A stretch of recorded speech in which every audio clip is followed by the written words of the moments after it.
Hello, എല്ലാവർക്കും എൻ്റെ പുതിയ വീഡിയോയിലേക്ക് സ്വാഗതം.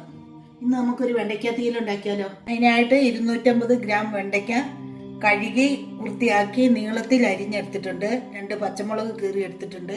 ഒരു സബോള കീറി എടുത്തിട്ടുണ്ട്. തേങ്ങ ചിരകി എടുത്തിട്ടുണ്ട്. 3-4 വെളുത്തുള്ളി, മഞ്ഞപ്പൊടി, മുളക് പൊടി, മല്ലിപ്പൊടി, പുളി പിഴിഞ്ഞെടുത്തത്. നമുക്കൊരു ചട്ടി അടുപ്പത്ത് വെച്ചിട്ട് ഈ തേങ്ങയും ഈ മസാലകളൊന്ന് വറുത്തെടുക്കാം. ചീഞ്ചട്ടിക്കകത്തേക്ക് നമുക്ക് ഈ തേങ്ങ ഇട്ട് കൊടുക്കാം. തേങ്ങ വേഗത്തിൽ മൂത്ത് കിട്ടാനായിട്ട് നമുക്ക് കുറച്ച് വെളിച്ചെണ്ണ ഒഴിച്ചു കൊടുക്കാം. അതിലേക്ക്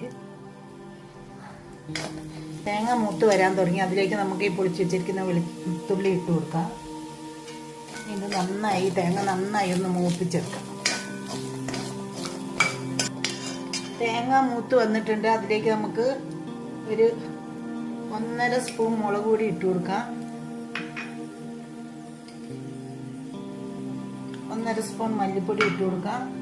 1/2 സ്പൂൺ മഞ്ഞൾപ്പൊടി ഇട്ട് കൊടുക്കാം. എന്നിട്ട് ഇതൊന്ന് ഇളക്കിയെടുക്കാം. നമുക്ക് ഈ മസാലക്കൂട്ട് നമുക്ക് ചട്ടിയിൽ നിന്ന് കോരി മാറ്റി വെക്കാം.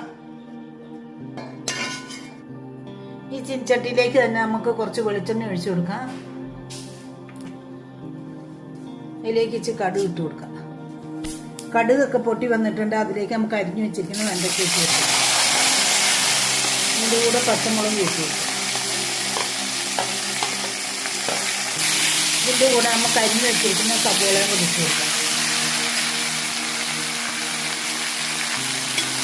ഇത് പെട്ടെന്ന് വാടി കിട്ടാനായിട്ട് നമുക്ക് കുറച്ച് ഉപ്പ് ചേർത്ത് കൊടുക്കാം.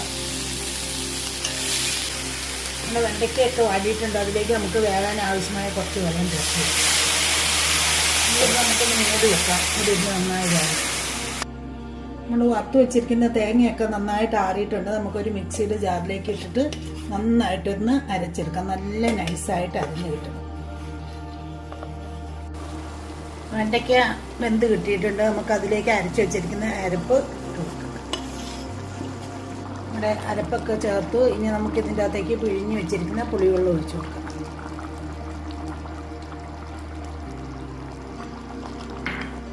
ഇനി ഇതൊന്ന് തിളച്ചിട്ട് ഇതിൻ്റെ എണ്ണ പൊങ്ങി വരുമ്പോൾ നമുക്ക് തീ ഓഫാക്കാം. നമ്മുടെ വെണ്ടയ്ക്ക തീയലെല്ലാം കറിയൊക്കെ റെഡിയായി. എണ്ണയൊക്കെ തെളിഞ്ഞു വന്നിട്ടുണ്ട്. നമുക്ക് തീ ഓഫാക്കാം. ഇത് നല്ല ചോറിൻ്റെ കൂടെയും ചപ്പാത്തിയുടെയും ദോശയുടെ ഒക്കെ കൂടെ കഴിക്കാൻ നല്ല ടേസ്റ്റാണ്. എല്ലാവരും വീട്ടിൽ ട്രൈ ചെയ്ത് നോക്കണം. എൻ്റെ ഈ വീഡിയോ ഇഷ്ടപ്പെടുകയാണെങ്കിൽ എല്ലാവരും എനിക്ക് ലൈക്ക് ചെയ്യണം, ഷെയർ ചെയ്യണം, സപ്പോർട്ട് ചെയ്യണം. അടുത്തൊരു വീഡിയോയുമായിട്ട് കാണാം.